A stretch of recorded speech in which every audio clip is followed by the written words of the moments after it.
And really, what children need us to do is listen. And parents don't listen enough. So when your child comes to you with some emotions, encourage them to talk. Tell me more. I understand why you would feel that way. Allowing them to express their emotion is really all you need to do a lot of the time. So try not to talk too much and try to listen more, and that will really help them. And Welcome to the Divorce Discussions Podcast, where professionals share practical guidance to help you move through divorce with clarity and confidence. Let's get into the discussion. One of the biggest fears parents have going through a divorce is this: how is this going to impact my kids? At the same time, you may be navigating difficult conversations, high conflict dynamics, and emotions that can feel all over the place, making it really hard to know how to show up the way you want to as a parent. So, how do you protect your children while also managing everything that divorce is bringing your way? Well, that's exactly what we're diving into today. I'm Angie Weber, the director of the Divorce Support Collective, where we seek to reimagine the process of divorce through collaboration and support. And today I'm excited to be joined by my guest, Jill Kaufman, a therapist, divorce coach, mediator, and co-parenting expert. After going through her own difficult divorce, she made it her life's mission to help others not have it so tough.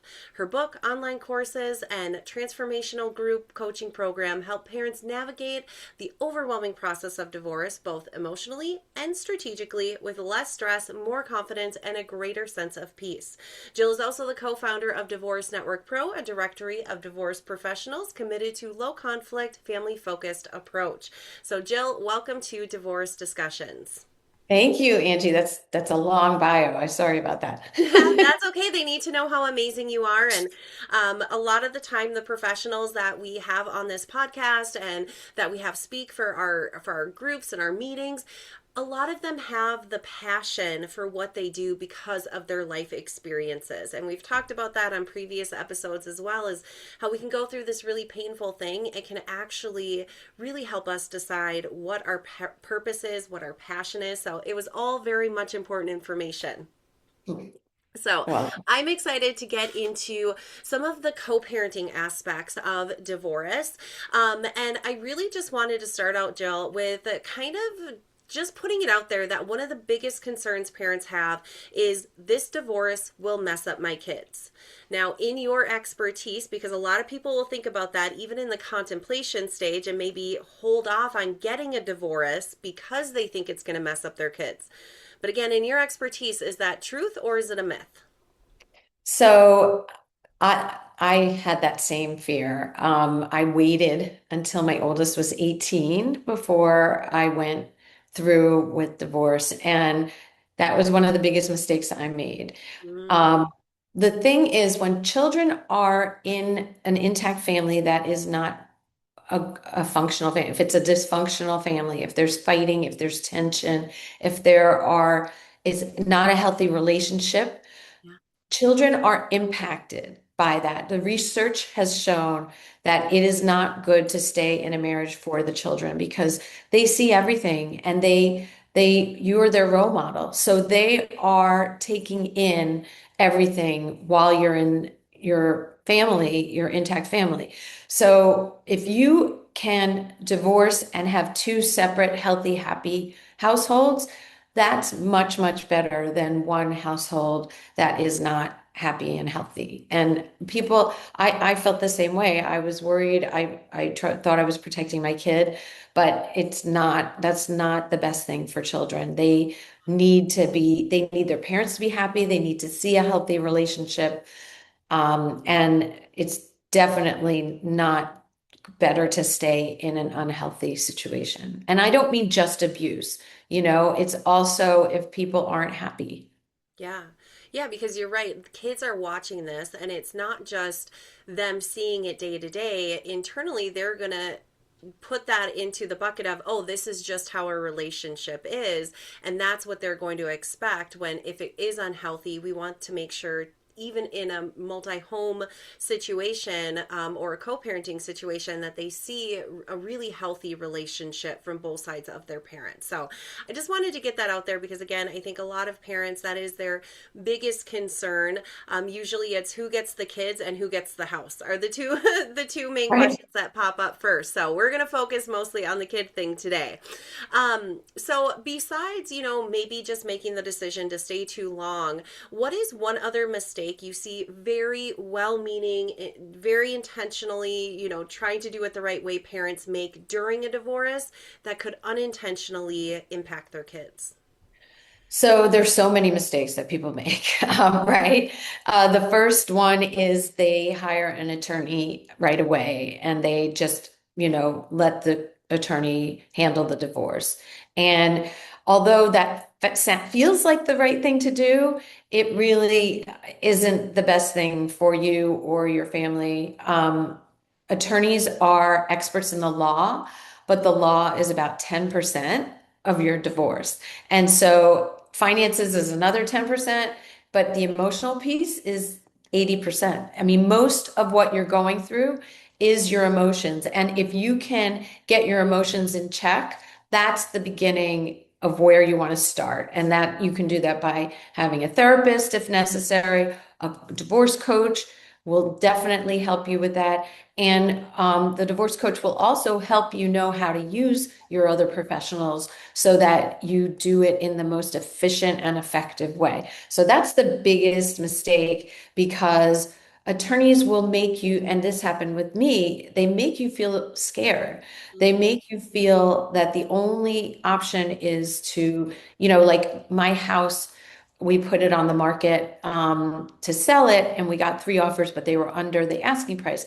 So I said to my attorney, how do I convince my, soon to be ex to take one of these offers? And she said, well, we can take him to court.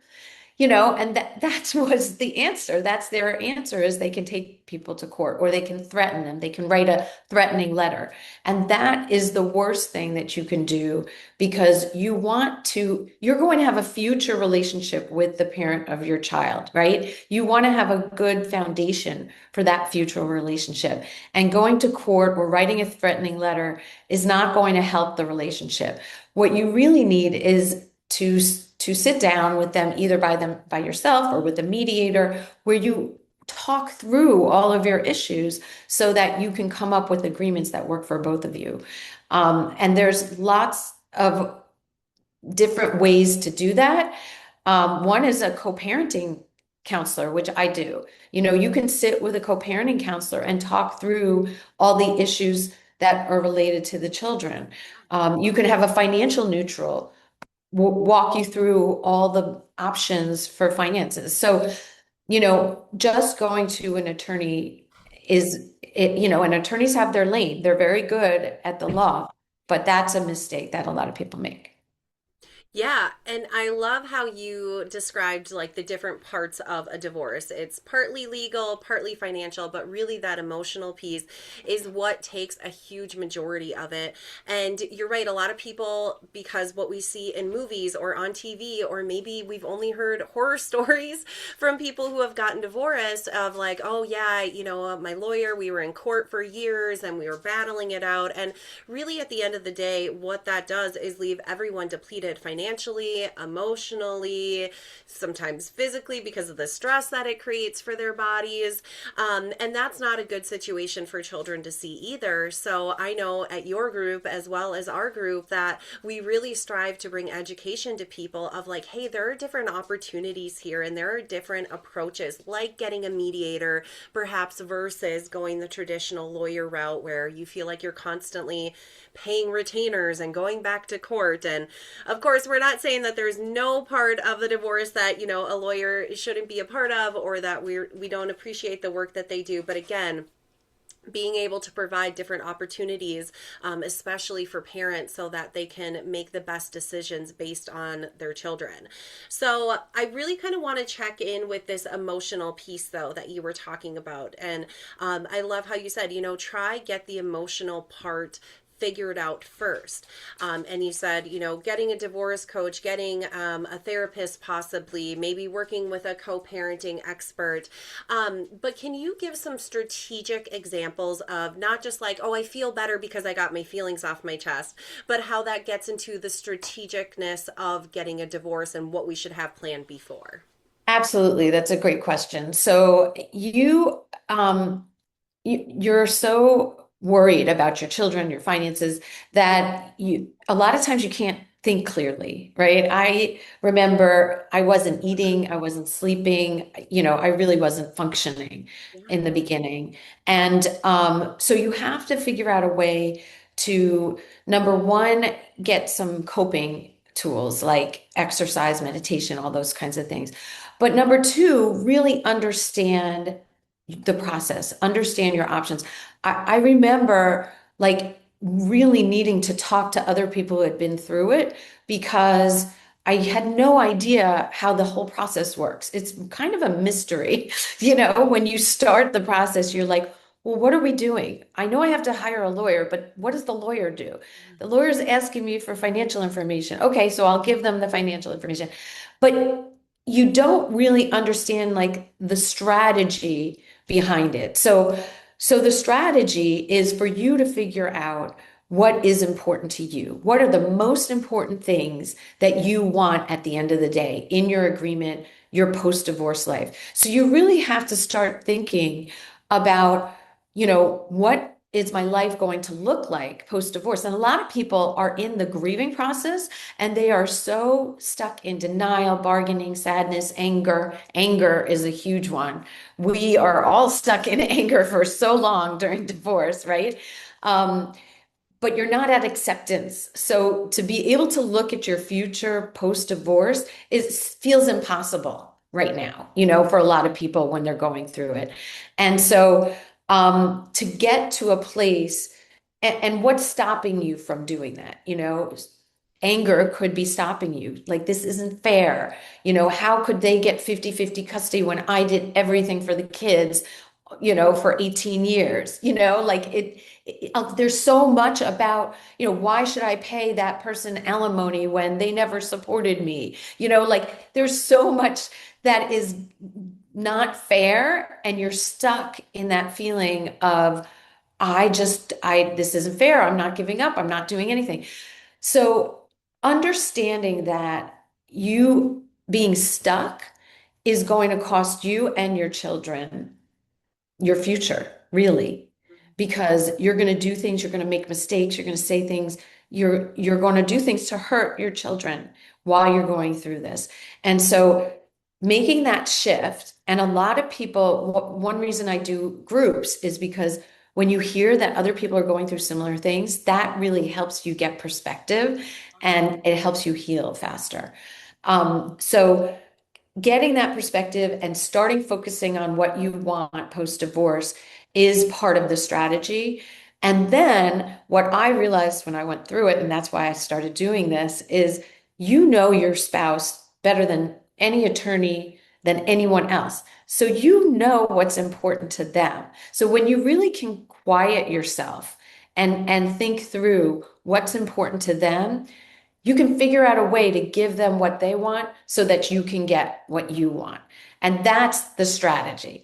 It's really a negotiation. And when you take all the emotion out, it becomes so much clearer on how to negotiate your divorce. Yeah, I love it. Being more proactive with it. Because I always talk again in my parenting business that we live in a really reactive society. And if we can just kind of pause and take a step back and use awareness and, become curious, we're able to be proactive, and that can help out in so many cases. Because when we're reactive and leading with emotions, that's where a lot of miscommunication can happen, and we all know what happens with miscommunication. It's a really bad like game of telephone, which is not fun when we're adults. So I really enjoyed how you were talking about how it's not fair. And I think that's something that so many people going through divorce deal with, but especially parenting, especially if one party feels like, well, I've been the main caregiver this whole time and now you want 50-50 custody, or you never stepped up as a mom or a dad in these ways and now all of a sudden you're doing it once we're getting divorced. Like, it's not fair. And in my own personal journey of trauma, I remember specifically sitting in my therapist's office, and I kept saying, this isn't fair. This isn't fair because of this. This isn't fair because of that. Like, it was like a broken record. And finally, she looked at me and goes, you're right. It's not fair. And it's not going to be. So, what are you going to do moving forward? And I was like, oh, you really called me out there. But I think that sometimes, what we need to hear is that, yes, it's not fair, that this is not how you wanted your marriage to go or your parenting journey to go. And maybe you don't want to give 50-50 custody to your co-parent because you do have resentment that they haven't shown up or they haven't been the one taking care. And sometimes we just need to come to the realization that it's not going to be fair. And if we want what's best for our children, we need to figure out how we're going to move forward with that. Yes, it's so true. And if we get stuck on wanting it to be fair, we're not going to move forward. That's not good for us. That's not good for our kids. And you've got to figure out a way to let that go, which is really hard. Yeah. That's really hard to let. That's great that you were able to do that by your therapist saying that. Well, it took But some time, but it was a good stepping stone, a kind of good like jolt of like, oh, okay, you're right. yeah, no, I think it goes in stages. Like at first you realize what you need to do. I need to let this go. I need to understand that things are not fair. And then with time, it gets easier, but it's all part of grief and it's all part of healing and learning and wanting a better life because you want to be in a better place and staying stuck is not being in a better place. Yeah, and I think what we also talk a lot about on this podcast is that divorce isn't necessarily a straight line of like, all right, here's what happened. Now we're on the other side and everything just went perfectly smooth. It's very fluid. Emotions are going to come up here, up and down. We might have a really good day one day, and the next day we don't want to get out of bed. And then the next day we feel like we're on cloud nine again. And so there's some peaks and valleys. So, what is some of your best recommendations for people so they can stop, like when their emotions get too big, they don't have to continue to spiral through this process? So a lot of times when they're co-parenting with their soon-to-be ex, they get triggered by the other person. And a great tool I use is a visualization. It's called the bubble technique. And it's where you envision yourself in a protective bubble. And I always ask people what color is their bubble. And a lot of times people say it's pink or it's blue, like they're nice colors that and then envision your whoever it is who's, triggering you, your soon-to-be ex, um, in a bubble, and what color is that? And they always say like black or red, like they give these strong colors for the other one's bubble. And anytime they start coming over to you, their bubble starts coming closer and closer. Envision a golden waterfall falling from the sky in between your bubbles, pushing the other bubble way far away. You can't even see it. And you are sitting in your very safe, protective bubble. So, like, that is an example of a tool that you can use that people really enjoy. There's also self-talk, changing your self-talk. I'm going to be okay. No matter what they say or do, it doesn't matter anymore. We're going to be co-parents, not a married couple. Um, I know I can do this. Self-talk is really powerful, and changing self-talk is really important as a part of all of this. Yeah. Yeah, I love those suggestions, especially the visualization, because our mind is such a powerful thing and we can really decide how we want to use that. We can stay stuck in the negative self-talk or the anxiety of, well, what if they say this or what if this happens? And instead, we really have the power to change our perspective and outlook by utilizing tools like visualization and different self-talk and gaining evidence of, why something isn't true when we keep telling ourselves it is. So Right. thank you for sharing those. I love those tips. Now, we can sometimes, even people can start out being like, all right, we're going to make this work for the kids, and we have them as our top goal. And then down the road, as they're going through the agreements and who's getting what, and you're getting, what holidays, what not, those emotions can start coming in again. Or perhaps this whole situation, you're dealing with a really high conflict co-parent who just will not give in. They're digging in their heels. Jill, what is the best recommendation how to deal with that? So, when you have a high conflict co-parent, it's not going to be easy. And I think a lot of people make the mistake of saying, well, even though they were not an easy spouse to be with, they should be reasonable.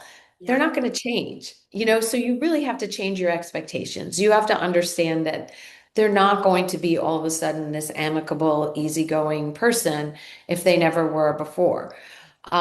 So adjust your expectations and make sure that you're taking care of yourself so that when you are triggered by them, you are not reactive. And don't say anything negative about the other parent because in front of the children, say it to your therapist, say it to your friend, say it to somebody else, write it, you can journal about it. You can write a letter and not send it. There's lots of ways to get it out, but don't say it to them and don't say it to your children.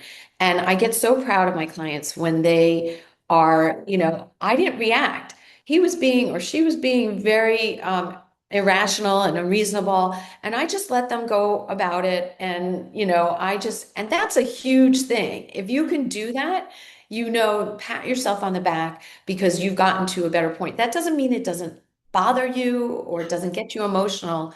But if you can control your reaction, that's the most important thing. Yes, and that's such a key point that I talk about with clients too. And again, gets brought up in especially in divorce is really figuring out what can we control and what can't we control. We can control our communication, our behaviors that we model in front of the children, our reactions, our emotions. But on the opposite side, we can't control our co-parents' reactions, emotions, behaviors, modeling, none of that. And so it's really being confident in I can only control what I can control. And of course, there's the book out there, Let Them by Mel Robbins, right? Yeah. And I'm sure a lot of listeners have listened to that, but it is such a powerful thing of really figuring out like, I'm only in control of these pieces. I can't be in control of those others. And again, that can be a really hard thing for some people in divorce to really Because come to it's terms not with. fair. It's not fair. And there's, again, a lot of emotions that come into it. Now, again, high conflict, we hope for the best that the parents will work together. But in your expertise, are there other things that one or both parents should really be considering to protect their children during this time, especially when it comes to the custody agreements? Yeah. So, first of all, there should be boundaries, right? If you're still in the same house, you might want to have a temporary parenting plan where each of you take time with the children. Mm. If you're not living in the same house, you can have boundaries on how you communicate. You really want to make sure that your communication is productive. So if calling each other on the phone or talking face to face isn't productive, then do email or a parenting app or have a co-parenting counselor or a mediator involved so that you're not trying to do this on your own. I mean, it's very difficult when you've been with someone for 5, 10, 15, 20 years. For me, it was 20 years. And then all of a sudden, you have to do a mind shift on this isn't someone I'm married to anymore. We're getting a divorce. We have a different relationship. And all this past comes in when you're talking to each other that have nothing to do with what's happening today or going forward. So you really have to work on that mindset shift, and for your children so that they see the two of you as having a healthy, productive relationship. Sometimes it's not possible if your soon-to-be ex is high conflict and difficult, and that's when only communicate by email or have someone who can help you with co-parenting. But most people over time get to be better at this. It's not going to happen right away. All those emotions are so raw while you're going through divorce. It's very hard to have a really healthy relationship right away. So don't be discouraged if it's not happening, but keep trying and like you said, do your part in that. And that's all you could do. Hey, I messed up. I said things in front of my kids that I shouldn't have said, and my kids are all doing okay. We mess up, but try. The goal is to, take emotions out of it, to be respectful to each other, to not talk about the past. There's something also called conscious uncoupling. I'm not trained in that, but I know I know a few people who are very good at working with people. And that's where you actually work together with a professional to consciously uncouple. And that's much more amicable. If you can get to a point and do that, that would be another option for people. So, there are a lot of options for people to get help and support as they go through this, because it's not easy. This is not easy. And it does get easier over time. Yeah. And something else that I want to really take from what you just shared, because again, great tips, great suggestions. No one goes into marriage thinking, well, this is great. I can't wait for us to plan our divorce. And no one, gets married and has kids and say, this is going to be so fun for a few years. And then I really can't wait for our journey of co parenting. Like, it's going to be so great. Like, no one plans for it. So you don't know what you don't know. And as we can do a lot of stuff and do journaling, and, try to use those safe and healthy coping skills to get over when our emotions are big. But again, one thing that I know your organization does as well as ours is we want to provide people with the education that there are professionals out there to support you in this, in the different areas, and you shouldn't be ashamed by reaching out to them. No one should know how to do divorce perfectly, because that is not your goal when you get married. And so there are professionals, whether they've been through it themselves and that's the driving factor, or through their education and training, that they're there and they can really help you. And so you shouldn't feel ashamed if you don't know what to do next or even how to start the process, because there's people out there who will come around you and help hold that space for you so you can make it through on the other side without it feeling that hard, as you said, in the beginning, that you went through. Yeah, and people may be hesitant to spend money on a different professional other than a lawyer, but you end up saving money in the end, because, like I said, you don't have to have the lawyer handle any of the emotional piece of it. So it's a little bit hard to spend money on other things, but it is worth it in the end. Yeah, and you're right. Like, using other professionals by getting a co-parenting coach or a mediator or a divorce coach is going to help you save money in the long run. Because if you just go to your lawyer with all of your emotions and you act like they're your therapist, that is going to be one big therapy bill that is not Yeah. going to be fun to pay. So, Yeah. okay. And that's not their area of expertise. Exactly, exactly. Yes, yes. So there's a few questions that I want to get into before we're done, because I know that we've talked about a lot of strategies, but we didn't really start with, if people are listening to this and they are worried about it messing up their kids, but they think, nope, it is the best decision for us to move forward. What is your top couple recommendations on how do they actually tell the kids? Good question. So, it depends on the ages, but I typically tell people that you should not say too much, right? You say exactly what it is that you know right now. Like, if you don't know where you're going to live or when you're going to be selling the house, or if you're selling the house, you don't have to talk about that. You can say, this is something that your other parent and I, we really tried. It unfortunately, it's not going to, it we are not going to stay married anymore. We're going to get a divorce. And we want you to know that we love you and that doesn't have to do with you. So make sure you say those things. But then I would open it up to questions. And I would say, do you have any questions? Are you worried about anything? Tell us, how you're doing with all of this. A lot of times kids will not be able to say anything right away. They are have to process that. Some kids kind of know, like kids hear it, so they may have a bunch of questions. A lot of times, I have so many clients who wait to tell the children, and it's never a good time to tell children. So waiting just makes children kind of sense it and feel it and worry about it without being able to talk about it. So I definitely would tell children sooner rather than later and wait. Um, but you want to just say honestly what's going on. Like I wouldn't say, oh, well, he had an affair or she has an addiction issue. Like you don't have to go into all the details because depending on their age, they don't, it's too much for them. So just saying, we've decided we're getting a divorce. And as soon as we know anything more, we will tell you. If they don't ask questions, then just let them know that we're here for you anytime you want to talk about it or you have questions, let us know. And they will. Children will come back and ask, especially like as they're going to sleep. If you're with them and lying down with them as they go to sleep, that's a real peaceful time for them to kind of ask questions. But there's no rush. You do it as the children are ready to Yeah. talk about it.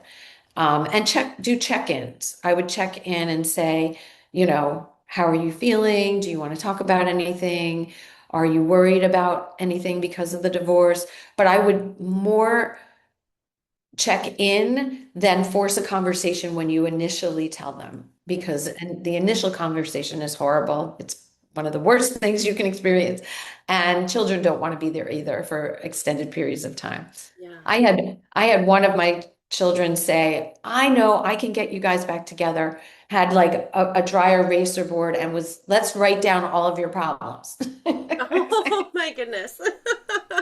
So every child is going to be different when they go through this. And you just be there and always be open to ask questions and to talk when Yeah. they need it. Yeah, and I think something else that is important to note with that is yes, they may have questions, whether it's right when you talk about it or it's a couple nights from then when you're putting them to bed. And sometimes their questions we're a little bit caught off guard with. And then we can start word vomiting on them like, oh, well, this and this and this. And we get so panicky. And so I want to give permission to the parents who are listening that if your children come to you with questions that you don't know how to answer, it is okay to say, I need some time to think about that. I understand why you'd ask that and go back to them versus doing the forced answered or word vomiting where they just get overwhelmed.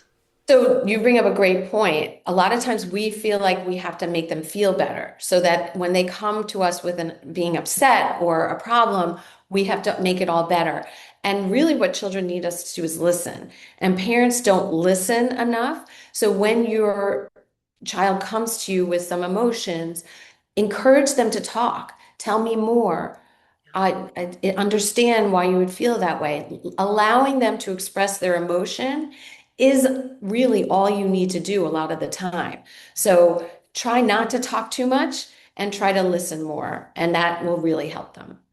Yeah, I completely agree. I talk a lot with my clients about the help versus herd method. So when a child, regardless if it's divorced or not, comes to you with a problem, you literally ask them, "Do you just want me to listen right now, or would you like me to try help you figure out some solutions to this?" Because sometimes, again, all they want is that space to be held for them and to feel safe by sharing things with you.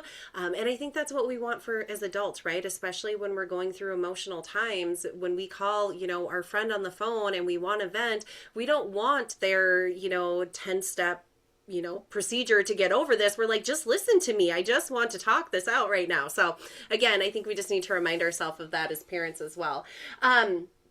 Okay, a couple more questions for you, Jill.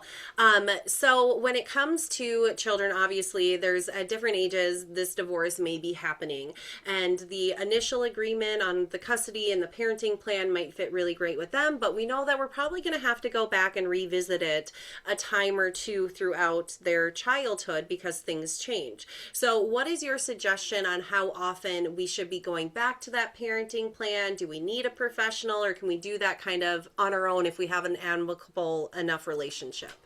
So ideally, you write your parenting plan so it doesn't need to be changed. You want to think about everything in the Mm, future.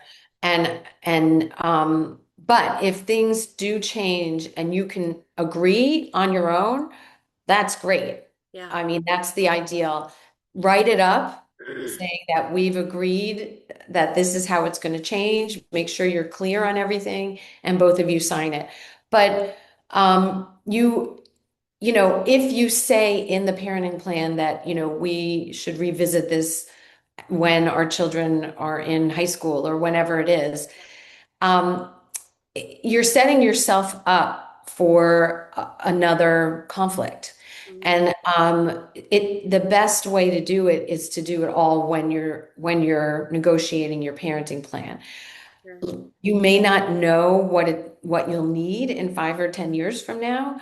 And so it's hard to say that, but you want to have a backup, just in case, so that you're like, okay, well, maybe they're going from a private school to a public school. When that happens, then this is how the parenting plan would change. You can always do something different, but if you don't have anything in there, then you're kind of stuck. So I would try to have like a backup plan of what you think is going to happen in the parenting plan that you sign.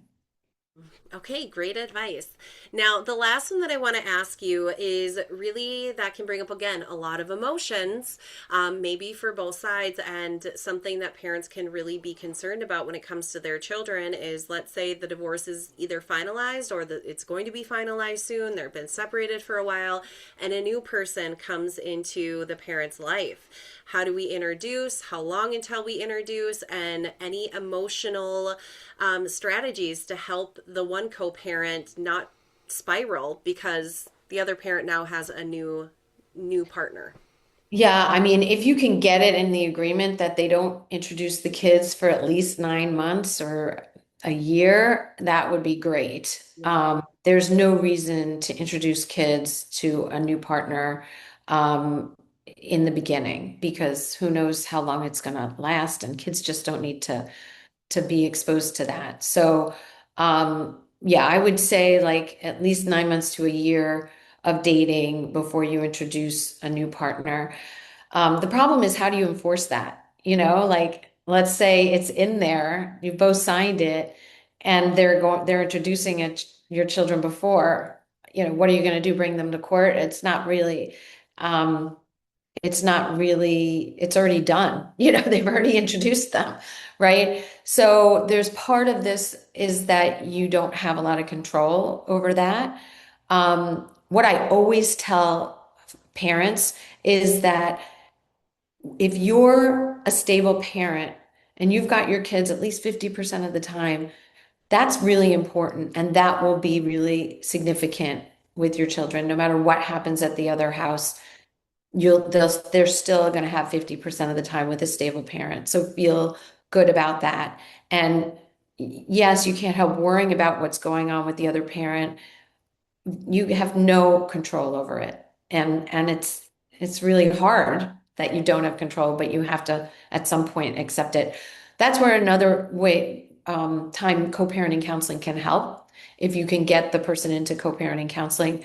The other thing is if your children are old enough and they don't want to spend time with the new person, they can tell the parent themselves, I don't want to be with, when I'm with you, I want to be just with you. I don't want to be with your girlfriend or boyfriend or, like, can we spend one-on-one time together? And even if they're not listening, the child can have their own therapist and bring the parent into their therapy sessions and talk it through with their parent. So a co-parent would get out of that relationship between the child and the parent and have them deal with that in their therapy sessions. So that's another way to handle that. Well, thank you for touching on that. I think a lot of the time when we think about kids, it's what do we do in the beginning? How do we tell them? And I'm glad that you said that there's no perfect time. I actually wrote that down while you were talking, and then you highlighted it because divorce is, I think, at the peak in January because everyone says, oh, we're going to wait till after the holidays. So knowing that there's no perfect time, but again, I think we focus so much on the beginning that sometimes we get lost in the okay, well, what happens after the divorce? We cross our fingers and hope that the co-parenting relationship is good. However, there's other factors that might come into play too that I just don't think get talked about enough. So thank you for sharing that. Jill, we covered a lot today on this episode, and I know our listeners are walking away with some amazing tips and strategies on how to protect their children, as well as themselves during the process of divorce. Is there anything else you'd like to leave the listeners with before we wrap up here? Yeah, I just want to say that kids are so resilient. Parents make mistakes all the time, whether it's an intact family or a divorced family, we make mistakes. And kids can totally be okay, even if we've made mistakes. So don't be hard on yourself. Have fun with your children, enjoy the time that you have with them, and also have your own life. If you're sharing custody, having your own life is such a gift, and really enjoy all time when you're with your kids and when you're not with your kids, because your kids will benefit if you're a happy person. I love that. What great advice to end this episode on.